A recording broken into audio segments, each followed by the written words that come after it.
is meant to de-escalate tension through a peaceful resolution mechanism. The PS addressed a public gathering at the Yangata Barikoi in the latest move by the government to resolve a land dispute in the larger Transmara. The PS announcing that the implementation of a consent agreement reached by rival groups would begin.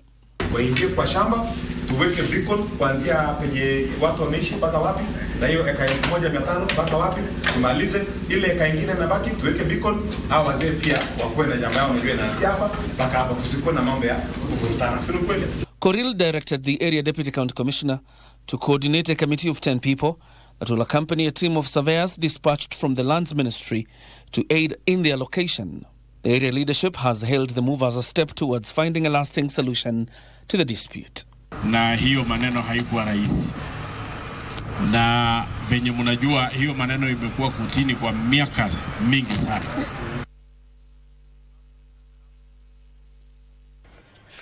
Broadcast and Telecommunication Principal Secretary Stephen Isaboki says the government will continue listening to young people to understand their needs and preoccupying them productively. Speaking while inspecting the stalled studio Mashinani project at KBC's Regional Information Office, the PS said there were ongoing efforts to establish studios and hubs at the grassroots to empower the youth to earn livelihoods through digital technology. He said 35 million shillings have been allocated to complete the studios at KBC and Eldoret, which will help over 1,400 youth engage in gainful employment.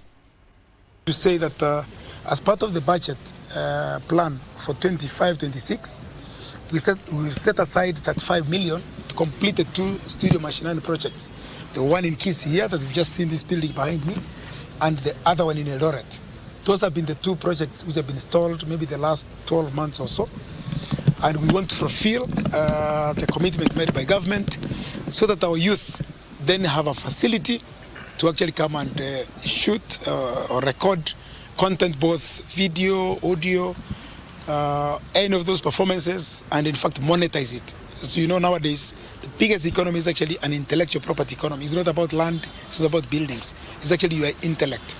So you've got gifted artists, musicians, people with drama, shows and all that, you record, you put it on your Facebook page, put it out on a video or something, then you monetize it and actually it gives you income. Other than just being a celebrity, you also make income of it. And away from that, Kenya and India continue to enjoy strong partnerships and relations from historic times. This according to the acting High Commissioner of India, Sushil Prasad. Prasad spoke on Friday when he presided over the 79th Independence Day of India in Nairobi, where he said collaboration between the 2 countries has paved the way for development. The celebrations were marked by colorful cultural performances showcasing the nation's cultural prowess. After the festivities, the team proceeded to the War Memorial near Nyayo Stadium for a wreath-laying ceremony to remember the sacrifices made. The annual event commemorates the nation's independence from the United Kingdom on August 15, 1947.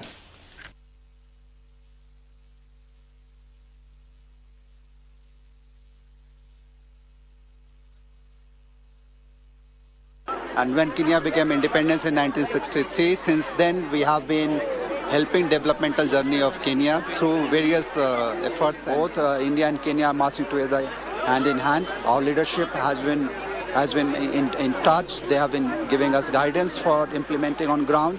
So as a High Commission team, it's my pleasure that we have achieved a lot. And in the future also we'll be working together for the benefits of the people and strengthening the government-to-government, connects.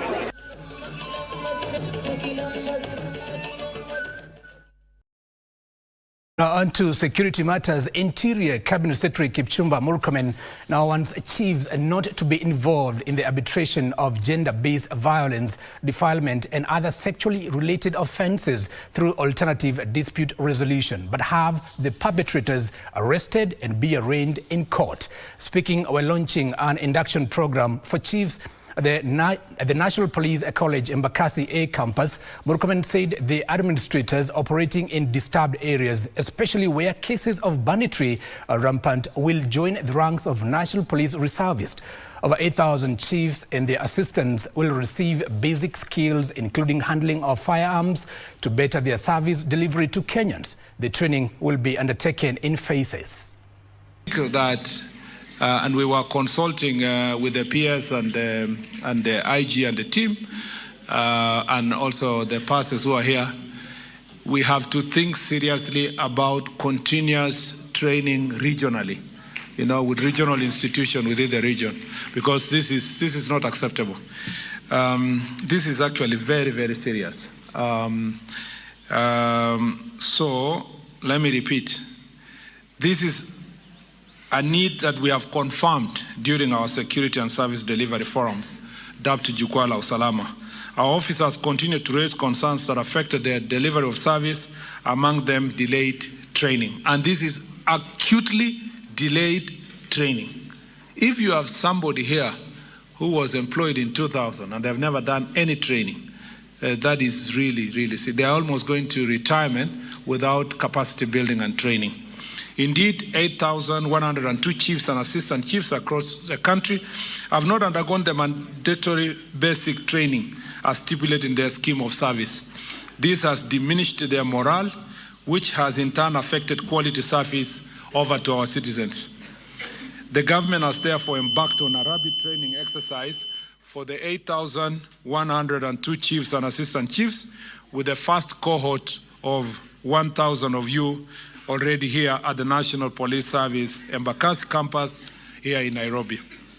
Plans are underway for the remaining 7,102 officers to join the course in subsequent cohorts on a monthly basis.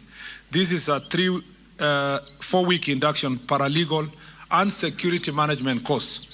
This course, which is both knowledge-based and experiential, will be instrumental in inculcating the much desired skills and expertise needed by this cadre of national government administration officers in tackling day-to-day challenges and problems raised within their localities. At this juncture, I wish to thank the National Police College team, the instructors, and the facilitators for putting together this rich training program, which I am confident will transform our service delivery at the grassroots level. By the end of the training, we expect you to be able to appreciate your role in crime prevention and handling of land disputes, improving your ways of handling national security. And our residents of Obama Block Y are alleging a plot by a private developer to seize their land, calling on the government to intervene. According to the residents, they have occupied the land for the past 30 years, following its allocation in 1992 by the late President Daniel Moi. Speaking at a Chiefs Baraza, the residents claimed unknown individuals had marked their doors during the night, threatening them with eviction. The area chief assured them not to panic, but wait for the government to act, as the president had pledged to resolve the stalemate during his visit to Kayole Junction. The residents have vowed to stay put, urging the president to intervene for them to receive title deeds.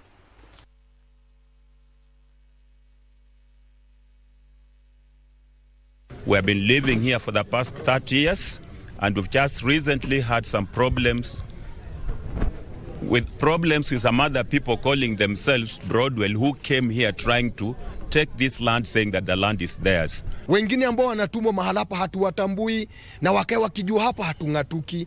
Tumelelewa watoto wetu hapa, kuna mashule hapa, kuna hiyo polisi kwa hapa inaitwa Obama Police Station. Si ndio tumeijenga? Tumeketi hapa kwa muda. Wengine wetu 35 years, wengine 30, 25, depending on the time ambayo mtu aliingia huku. Na ni kwamba tulipoingia hapa tuliusiwa mashamba, na wengi ambao walituhusia mashamba washafariki. Ajabu ni kwamba kuna group ambayo ilikuja ikaingia kasira ofisi ambazo waliotuhusia walikufa, na wakachita ndio chairman. We have a right like any other Kenyan ya own any piece of land, na kama tena si ati tumeenda kama kuishambulia shamba la mtu. Sisi tulinunua kihalali na tukapewa stakabadhi na City Council. Yes. Now, on to political matters now. The Democracy for Citizen Party has urged Kenyans and aspiring candidates to register as party members ahead of the upcoming by-elections. According to DCP, these will position the party to secure seats across the country. Deputy Party Leader Cleophas Malala, speaking during the official opening of the party offices in Roysambu constituency in Nairobi, equally assured aspirants that the party will guarantee free and fair nominations. He added that DCP is committed to providing equal opportunities to all members. Kuhimiza wale ambao hawajajiandikisha waweze kujiandikisha kama aspirants. All aspirants wenye wataingia katika nominations, tunaenda kuhakikisha tuwe na free and fair nomination. We want to officially open. We change focus now. The Civil Society Reference Group Kenya is calling on the Public Benefits Authority (PBO) regulatory authority to immediately halt all administrative and operational activities, saying the authority is unconstitutional. Civil Society Reference Group Kenya Chairperson Sylvanus Akasiti is urging PBOs and CSOs to remain focused on their mandate to those in desperate activities. The group says it will present a report on poor public participation practices in 15 counties during the devolution conference in Harambee County. That PBO regulatory authority has been doing activities. We also are aware that there is a court ruling that was delivered on 30th of April declaring the PBO regulatory authority illegal. We are making it very clear that the PBO regulatory authority should not undertake any activity until there is a contrary ruling from the Court of Appeal. As it stands right now, what is in force is the ruling that was delivered by the High Court. So we do not want to see any activity being done, any administrative activity being done by the PBO regulatory authority. Tumefanya survey in 15 counties across the country na tukagundua kitu ya kwanza, hata county of governments, the county governments themselves hawapendi sana mambo ya public participation. Pamoja CSRG tutashinda. Pamoja CSRG tutashinda. And now, the National Council for Persons with Disabilities is calling for urgent action to improve accessibility for persons with disabilities across the country. Speaking at the ongoing devolution conference in Harambee County, Acting Executive Director Evan Njoroge said that while some counties have made progress, such as adopting disability policies, customizing National Disability Act, and meeting the constitutional requirement to employ at least 5% persons with disabilities, more work remains, especially information on the available opportunities. We need to review, amend, or enact county government legislation so that it aligns fully with the new Persons with Disabilities Act 2025. Number 2, we need to establish functional disability mainstreaming units in every department and agency. Number 3, we need to ensure that compliance with the 5% employment reservation target for persons with disabilities. Number 4, we need to allocate real budgets for inclusion that is guided by the 15% principle. Then 15% of the population of persons with disabilities reserve proportion resources, that is the budget allocation. The national budget should allocate 15% of its budget to issues to do with disability. The time for coordinated, inclusive action is now. Let us leave this room not only with good intentions, but with a commitment to act decisively, inclusively, and without delay.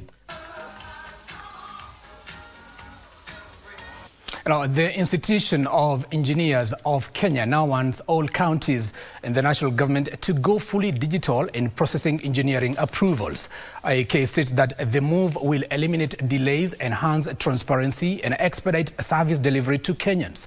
Speaking at the devolution conference in Harambee, the engineers, IEK President Engineer Shama Kiteme said digital systems will help end long-standing bottlenecks that stall infrastructure projects. The meeting meeting brought together ICT experts, engineers, policymakers and county leaders to explore how technology can transform governance and drive a faster development. We are facing a gap, and this is what the site inspection manual comes in to seal. It is going to be useful for inspectors from the counties. It is going to be useful for inspectors from the National Construction Authority. It's going to be useful for all statutory authorities that are involved in the building sector. But most importantly, as Institutional Engineers of Kenya, because we are involved in advocacy and welfare for our members, is collaborative with national and county governments to ensure safety in our. We are presently available for training, capacity building, and equipping our sites, agents, inspectors, and everyone involved in the building sector so that collectively we can achieve the goal of zero collapse of buildings and making sure that we have safety in our construction sites.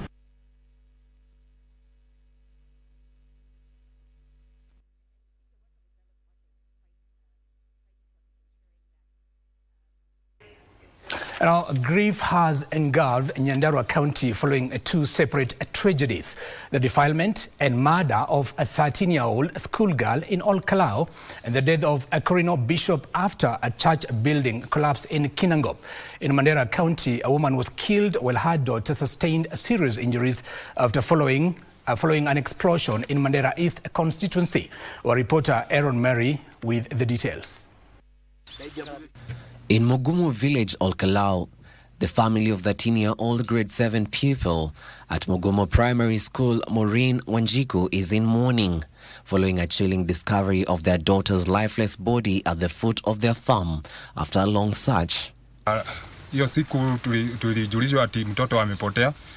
Asubuhi tukachukua hatua na tukaenda kumtafuta, tukaenda ile ngambo na tukavuka pande hii yetu, ndio tulikuta mtoto kama ameuawa. Nyandarua County Police Commander Stella Cherono confirmed that the girl was sexually assaulted before being killed. Her body now lies at GM Memorial Hospital mortuary, awaiting post-mortem as the family demands a swift justice. Hatukupata information circumstances zile ambayo alitoka aje, kwa sababu inaonekana tukio, this incident ya mauaji ni kama ilitokelezea a day before. In Mandera County, a mother was killed and her daughter seriously injured after a device exploded in their midst. The two were returning from their farm when the tragedy occurred. Watu wanaumia hapa, vijana wa mama, sahi tuko kwa mazishi. Si mtu Mkenya alimuua, ni mtu mwenye ametoka gambo ingine ndo ameua huyu mtu. The mother had attempted to throw the device away, triggering the deadly explosion.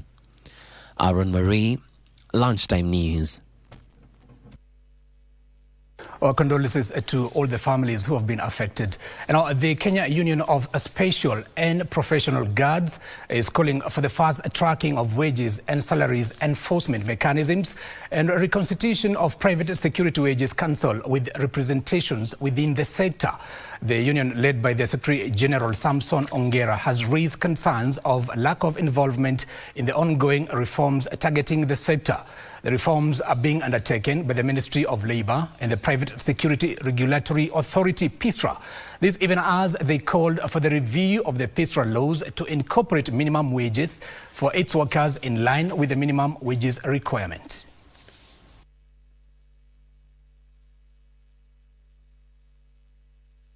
For this to be achieved or to happen, there is a need for the concerned agencies to involve all stakeholders within the sector, including workers themselves. As such, we urge the Ministries of Labour and Social Protection, Ministry of Interior, and the PSRA to fast-track these important regulations and ensuring meaningful participation of industry players in the process, including guards. The two unions to have members in their companies, because there are some, when you recruit members from their companies, it's like they want to resist.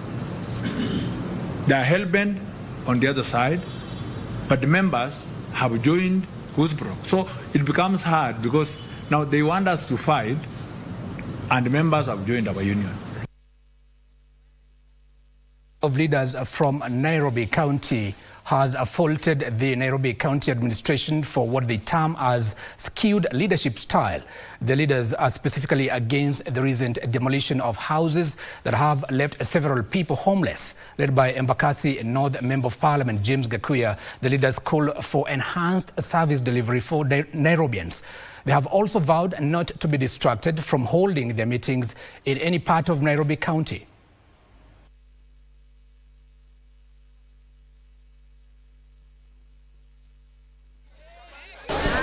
Vile tunataka kama wamama, tunataka siasa ya amani, kwa sababu saa zile watoto wameumia na huko, wazee wameumia na huko, sisi wamama ndio tunabebanga hiyo mzigo. Watu wameishi hizo nyumba zikiwa za kanjo zaidi ya miaka 30 and you don't care, na katiba yetu inasema hauwezi fukuza mtu bila kumpatia makao ingine. Sasa hao si watu watupatie kodi, watulipe riadha, hakuna, na unakuta mnapomoa nyumba ya ghorofa 5, 6, 7. From Nairobi, residents of Ilbisil in Kajedo County are living in fear following a rise in crime in the area. The residents are accusing the police of laxity, claiming the thugs are roaming freely despite being reported. Locals cited a recent case where a suspect was handed over to the police after he was found with stolen goods, only to be set free in unclear circumstances. They have called on the Inspector General of Police to crack the whip on rogue officers and transfer those who have overstayed in the station. Wakati ameshindikana akakosa pesa, amechukua simu yangu ilikuwa hapa. Simu ameenda naye. Amechukua hizi vitu ameweka gunia. Vitu zote hizi vyote ilikuwa empty, ameweka yote kwa magunia. Mpaka hizi salad. So kumleta hapa hivi raia pia walikuwa wanamngojea juu pia watu pia wamechoka kuibiwa, unacheki. Sasa watu wamemngojea hapa hivi. Wakamguza, akachukuliwa, akapelekwa polisi. Ikakuwa ni sisi tukaacha ikawa ni story ya police case. Kidogo hivi tunasikia tena mwizi ameachiliwa, alafu sasa yeye ndo anashtaki watu. Baadaye sasa sisi tunashangaa inakuwa ya kwamba wale waizi ambaye sheria ingefaa kuwachukulia hatua ndo inakuwa sasa wanapatiwa nguvu, yaani ndo wanaweza hata kuenda katika kiwango ya kuja kumshtaki mwenye ambaye ameporwa mali yake. Now, the National Liberal Party has backed calls for a national dialogue, underscoring the need to address genuine governance concerns raised by the youth. Party leader Augustine Muli has, however, cautioned that the talks could be hijacked by the political class, with the party proposing that the talks be led by a non-politically aligned organization. The party has hailed the recent formation of the framework for compensation of victims of demonstrations and public protest by President William Ruto. This even as the party pronounced that it would field a presidential candidate in the 2027 general elections in what it says is meant to upset this status.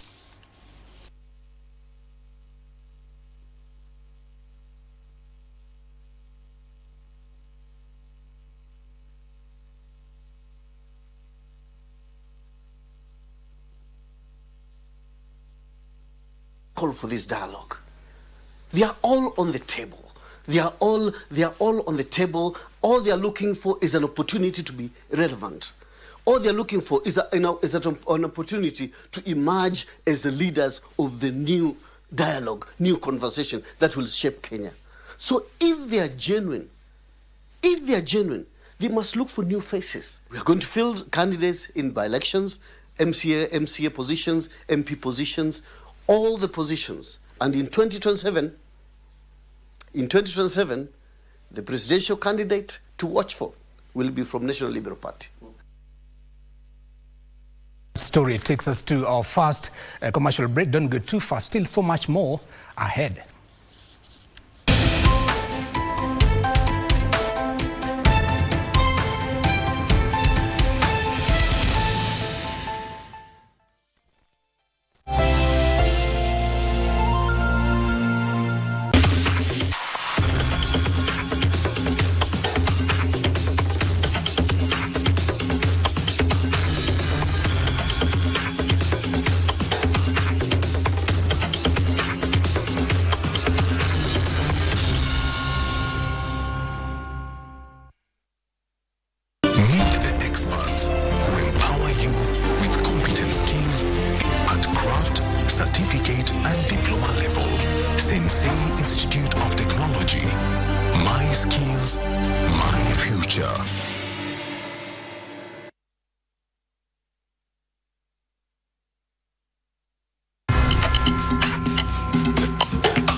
Now, welcome back. You're watching KBC Lunchtime News here on KBC Channel 1 television, the only Kenyan station bringing you live coverage of Chan. Remember, Chan iko KBC.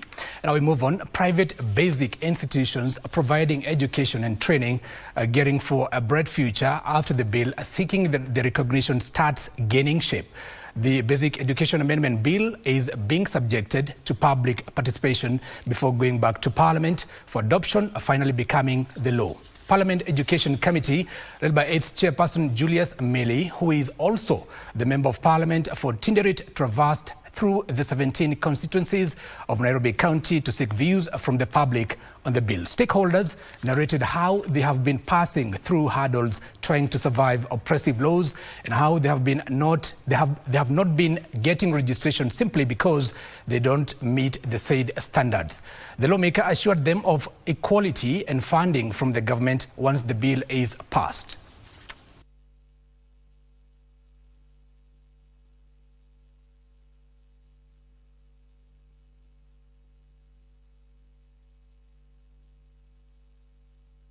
One group of people outside. I felt when he said they only recognize you when you are paying taxes. What is that? You need to be registered, be licensed, be given regulations, and even be given policy on how to operate. Is it? We recognize the efforts you have put in place to making sure that Kenya is one of the top countries on in literacy. In this region, we are among the top, and it is because of your contribution. Stakeholders in the innovation sector are actively challenging young people to participate in environmental problem-solving efforts through innovative ventures. Kenya National Innovation Agency Chief Executive Dr. Tony Mwansa said the government has created an enabling environment for young innovators to make their solutions practical and protected through intellectual property rights. He spoke in Nairobi during the awarding ceremony of 10 youth-led organizations where 2 individuals walked away with grants worth 53 million Kenyan shillings after emerging victorious in the second edition of the Young Environmentalist Innovation Challenge. It was initiated by the Kenya Community Development Foundation. Among the awardees are Moma Renewable Energy from Kisii, Vami Farm Initiative from Meru, Mtaka Waste Solutions from Kisumu, Ikonasi from Machakos, and Zalika Green Tech in Nairobi.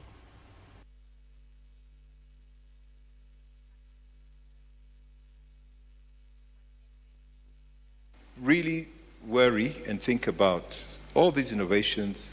How will you protect your intellectual property? Kenya is notorious. If you stand on the street and sell tomatoes, within a month, everybody else will be next to you selling tomatoes. So you have great ideas.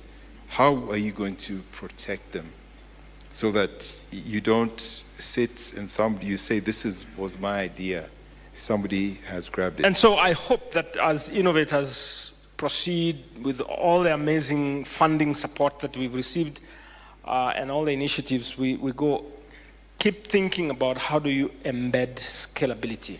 You may have not thought it about beginning, but as you think about the channels of distribution, the means of payment, the visibility that you work with, business model, you can tweak your business model. Now, the youth in the country have been urged to embrace technical skills and innovation as the continent prepares for the next phase of evolution. Industry leaders, policymakers, and innovators who spoke during Africa Tech Challenge Season 10 at the Technical University of Kenya stressed that Africa's growth will depend on a skilled generation ready to transform ideas into market-ready solutions. The forum, attended by students, technical trainees and experts, challenge young people to move beyond a theory, adopt hands-on skills and leverage emerging technologies to create jobs and solve local challenges.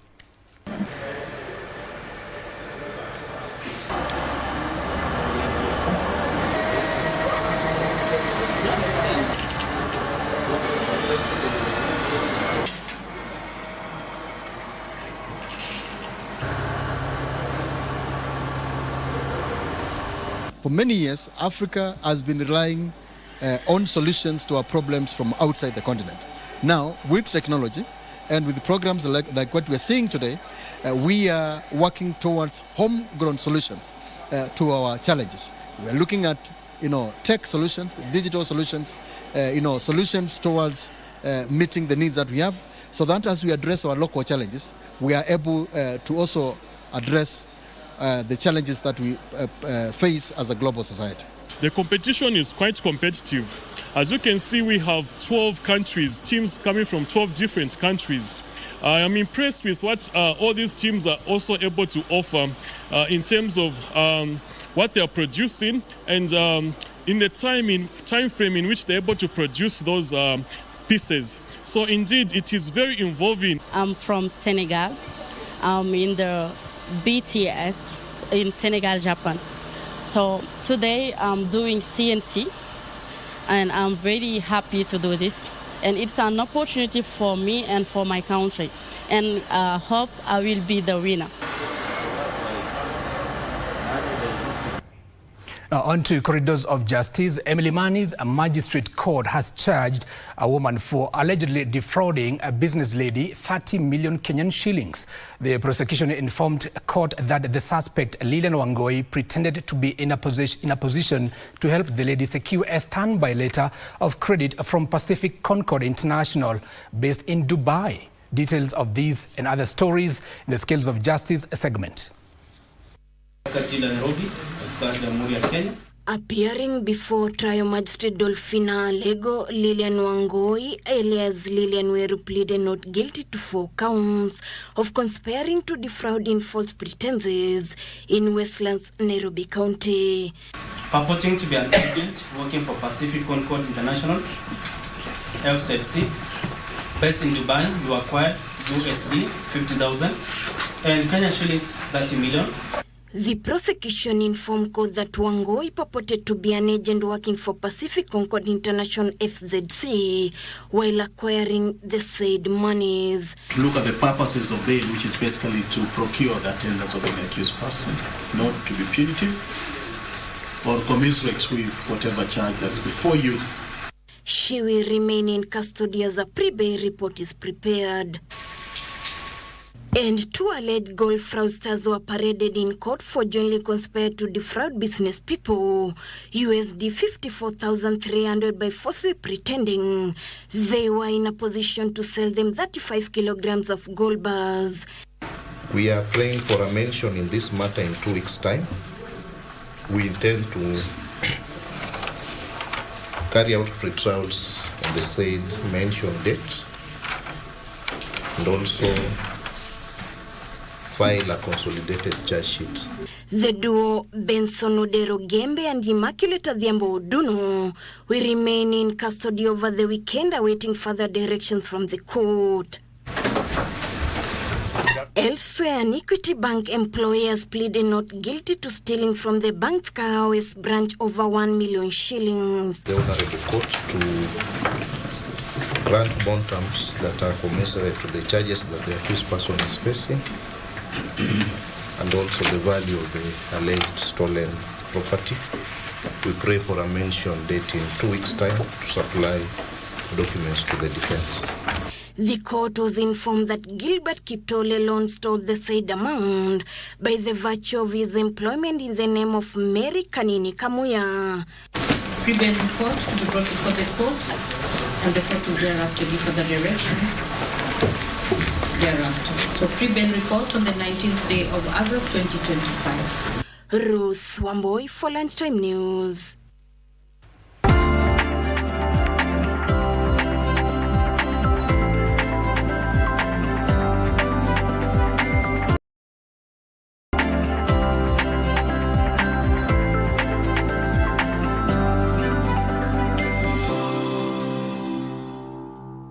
Now it's time for business news. The private sector should increase investments in the agriculture sector to boost production and address some of the challenges that the country faces. Speaking during the launching of the Kantaria Innovation Center at the University of Nairobi, First Lady Rachel Ruto said the investments will encourage and facilitate youth participation in agriculture.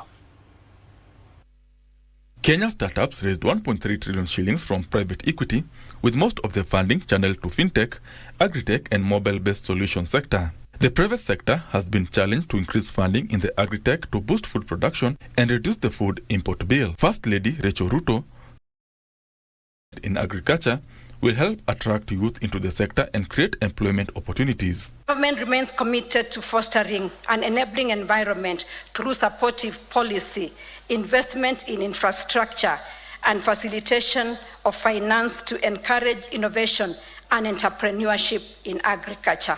But we cannot do this alone.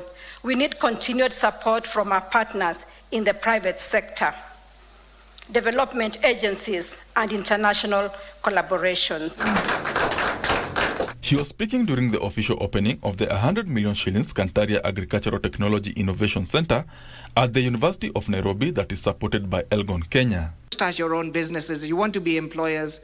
So the idea is to have courses here for entrepreneurial, to get you seed capital, give you seed funding, so that when you have a good idea, you come here and we will help you set up your businesses here as well. Elgon Kenya Limited Managing Director Vimal Kantaria said the company's support of the Innovation Center is aimed at producing innovators with both theoretical and practical knowledge to offer solutions to challenges that face the agriculture. You street smart. We need to bring private sector into academia to teach you or to partner with you, to show you what is the latest in this country, what is happening in real life. So when you go for a job, you know what is happening on the ground. Secondly, a lot of you are very smart business people, but you don't have the skills to go and market yourselves, how to do selling and buying. The center will offer training, internships and incubation programs to students. I know that investing in agriculture, bringing in innovation, bringing in the youth and women in agriculture, and having such centers, the one we have seen today, will really transform this country in a bigger way. So what I want to say to the youth of our country, we have already recognized you as a great potential, as the present and the future transformation engines of our country. Nelson Duba reporting for Lunchtime News. A new report says even though Kenya has solidified its status as a regional tech leader by expanding connectivity and a thriving digital economy, the digital progress is being undermined by some challenges to digital rights. The State of the Internet in Kenya report by the Bloggers Association of Kenya calls on authorities to help fight online crime as well as mental health support to content moderators. The report has mentioned a few numbers. Particularly, I remember reading about 90% of young women in Nairobi have gone through some form of technology-facilitated gender-based violence. That is wild, and it is wild because, number one, our laws do not acknowledge technology-facilitated gender-based violence as a crime. While Kenya has made a lot of strides in as far as the internet economy and the digital economy is concerned, unfortunately we do have a lot of repression. We have internet shutdowns. Now, women aged between 18 and 40 drawn from Kenya, Zambia and Uganda are set to benefit from digital skills training offered by AEL Africa Foundation. The training will focus on Linux administration, cybersecurity, and data analytics. The training, comprising over 100 hours, will be delivered through flexible weekday and weekend sessions with internships and mentorships for top performers. AEL Africa Foundation chairperson Dr. Segun Ogunsanya says the initiative has reserved 30% of slots for rural women and 40% for applicants from low-income households. Beneficiaries will receive 12 months of skill development support and structured mentorship from technology industry leaders.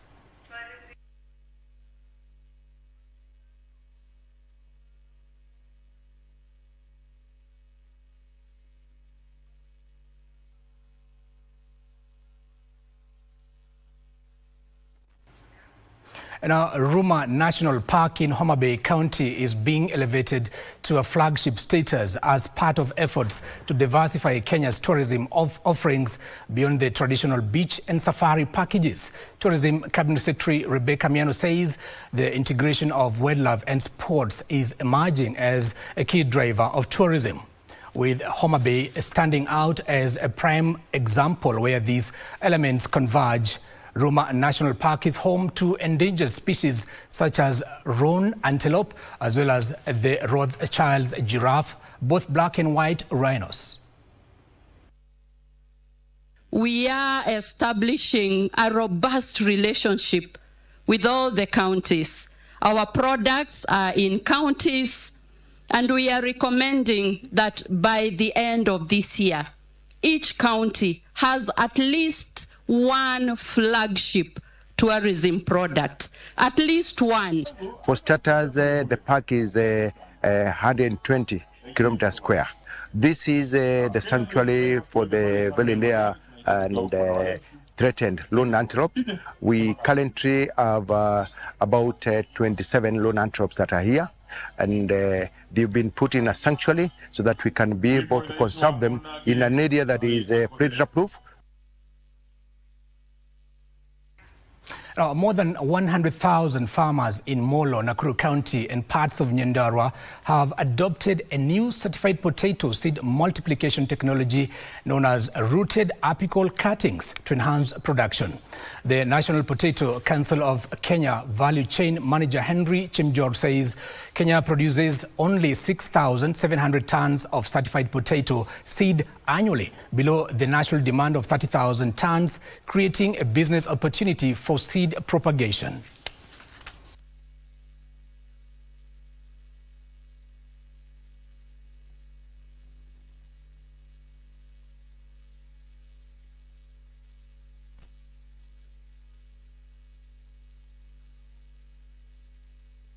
Storons nyingi zaidi. Tuko sasa kufikia hapo. Ingawaje tunataka kiazi ambayo imefungana sana ni kuwekea mchanga. Nimefurahi sana kwa sababu kwa hii mbegu ya Unica, kwa sababu inatoa mazao mingi na tena gharama yake ya kukuza iko chini. Pia mbegu pia katika kuuza ishakuwa tayari. Bei yake uwanga iko juu. Kenya tuko na changamoto kubwa sana ya mbegu. Unapata wakulima kama 5% peke yake wanapata mbegu, na hao wengine wote wanatumia mbegu ya recycle.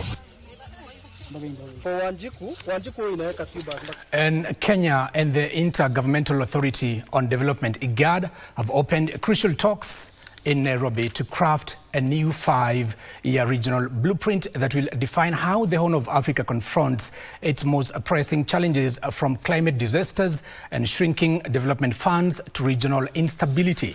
IGAD's head of mission to Kenya, Dr. Fatuma Adam, says the strategy will ensure Kenya's national priorities are firmly embedded in the bloc's 2030 Vision 2030, rather. Consultations have drawn top government ministries, policymakers and experts tasked with shaping a roadmap that can turn shared challenges into opportunities for growth, resilience and stability.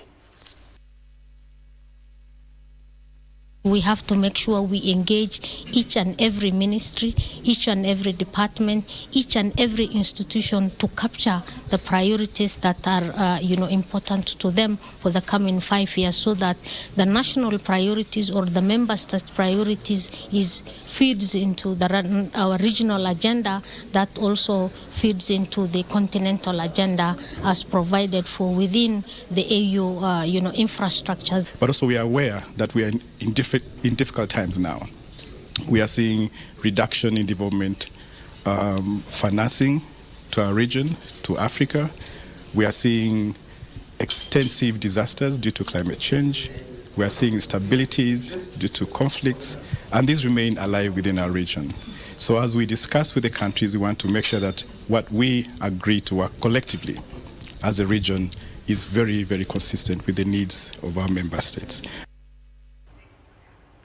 Old Mutual has launched a program aimed at bridging the gender gap in financial protection and tackling the financial challenges women face. Old Mutual CEO Ada Oginga says, or rather described the program dubbed Lady Anchor as a strategic intervention designed to provide accessible, relevant and affordable financial services for women. According to the 2024 Old Mutual Financial Services Monitor Report, working women are increasingly facing both financial pressures and health concerns. The report reveals that 46% of women experience high levels of financial stress, with 51% reporting that this stress is negatively affecting their mental and physical health. The Lady Anchor product is supposed to help that woman live her life, express herself, and live comfortably. In its natural design. A, it considers women from age of 18 all the way to 79. B, it looks at women through different lenses, entrepreneurs, corporate women, young girls, and through the bundling process, crafting and meeting the specific needs of those women. The proposition is expected to offer a flexible bundle solution, allowing women to build their coverage, starting with either health or motor insurance as their core protection, and add other options like critical illness, domestic worker cover, home insurance, travel protection, and a money market fund investment. What we've bundled within Lady Anchor are several tools that enable a woman, number one, not only provide protection or have protection for her family, it provides education opportunities, understand the financial economy, how to participate, how to save, how to grow investment. The third thing it does, it helps with the soft side of a woman, the mental side, provides opportunities for mental health, for growth, understanding mental triggers and how to respond to them. Old Mutual plans to roll out these solutions through women-led organizations, circles, and cooperatives, with gender equity embedded at the core of its service delivery. Sylvia Gatti, reporting for Lunchtime News.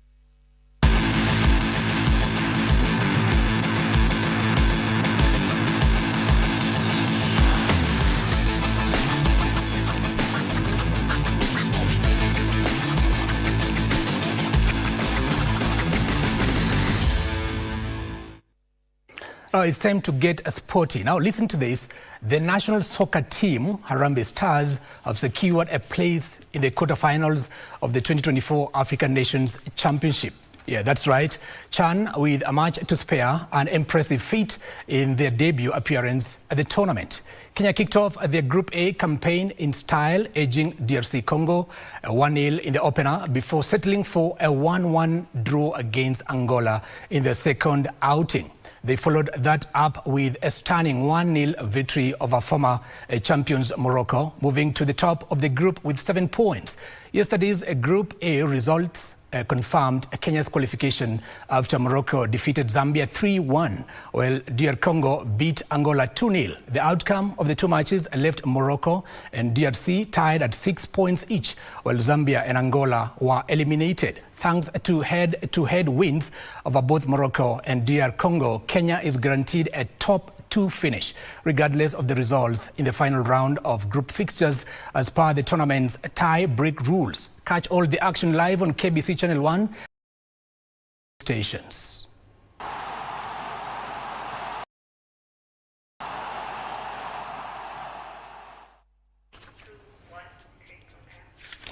Two-time champions DRC put high their hopes of qualifying to the quarterfinals of the African Nations Championship CHAN 2024 after beating Angola 2-0 in a Group A match that was played last evening at Kasarani Stadium. Second half headers from Jefti Kitambala and substitute Jonathan Makonzi seal a result that puts the Leopards family in the qualification race from Group A.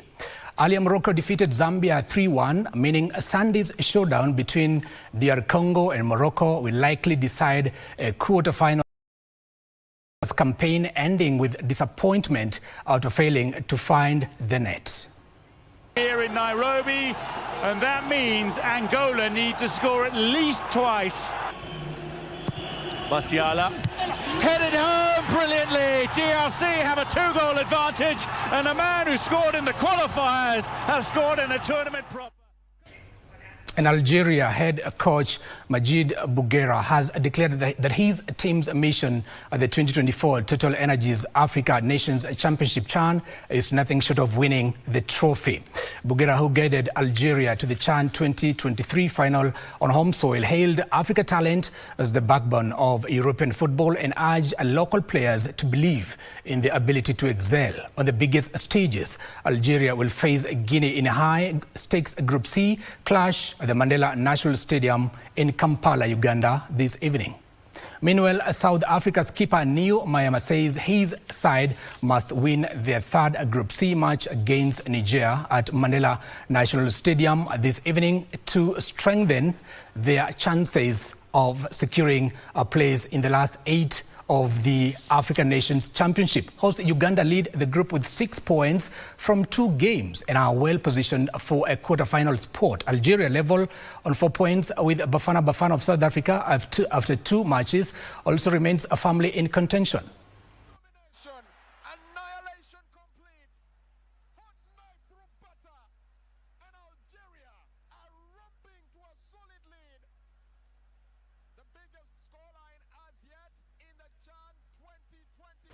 That story ends our lunchtime news for now. My name is Giverson. Maina. Our sign language interpreter is Byron Abuli. Remember, at exactly 1:30, we're taking you to Harambee County straight away for a devolution conference.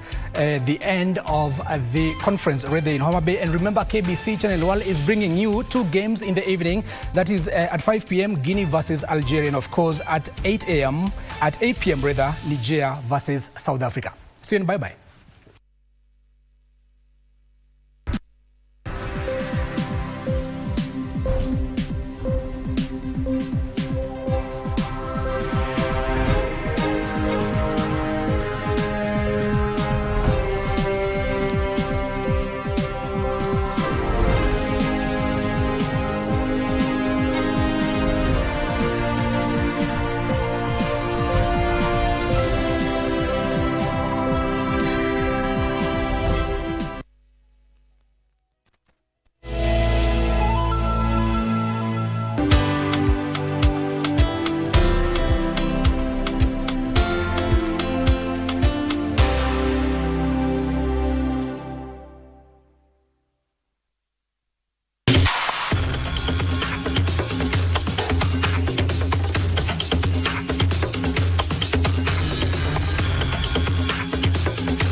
Very, very huge one. Punch back into the area with the goalkeeper off his line.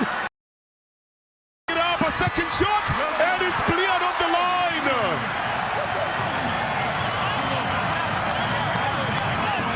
With one of these teammates just doesn't get to it. The goalkeeper punches it fast, but it's offline at the moment. The shot again finds Mwanza in place. And that final touch by Marwan Lodney is cleared off the line.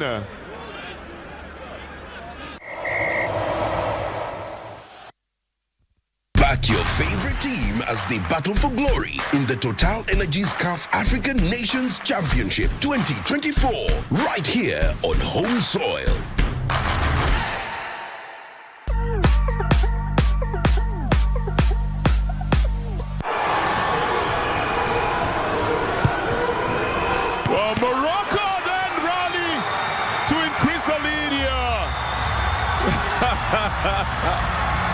The celebration was cut short.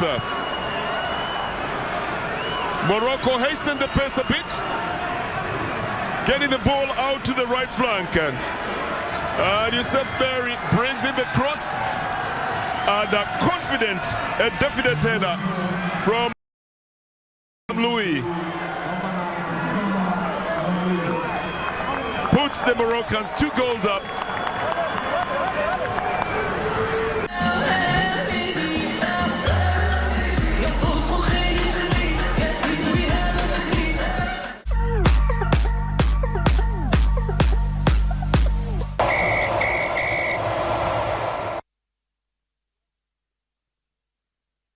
in the 2 years we have seen a transformation. The sports, the young people, the game that Kenyans are playing. I don't think anybody has seen Kenya play like that. How could you beat Morocco? How dare?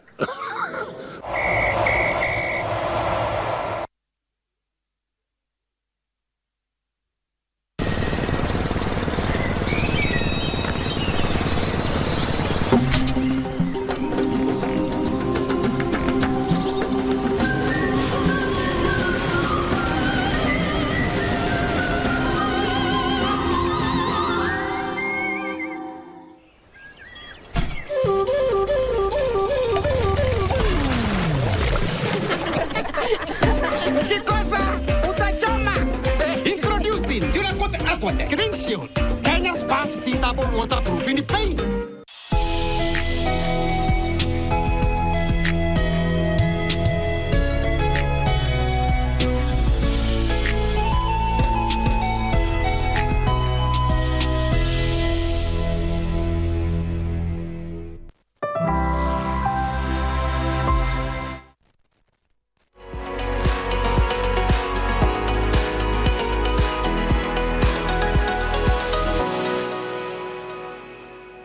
Of the nutritious meals that would keep them healthy. We do grow here, are growing very fast, and therefore we do harvest each and every week. That is necessary to supply adequate amount of vegetables to the school feeding program.